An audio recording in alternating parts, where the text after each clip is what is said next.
প্রিয় Facebook, YouTube ভাইদের প্রতি জানাচ্ছি সালাম। আসসালামু আলাইকুম রহমতুল্লাহি বারাকাতুহু। আশা করি যারা আমার এই ভিডিওটি দেখবেন, আশা করি সবাই ভালো থাকবেন, সুস্থ থাকবেন জানিয়ে আমার এই ভিডিওটা একটু লাইক, কমেন্ট, শেয়ার করার মাধ্যমে সকলকে এই বাংলাদেশ জ্বালানি উম, উম, বৃদ্ধি করার জন্য আমাদের বায়োগ্যাসের বিকল্প কোনো কিছু নেই।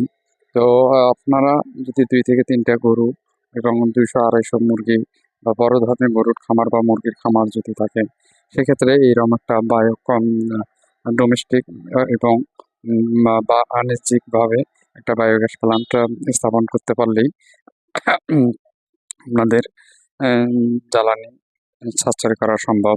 এবং সেক্ষেত্রে বলব ২ থেকে ৩টে গরু থাকলে ছোট একটা ডোমেস্টিক বায়োগ্যাস পালন করা নিতে পারেন।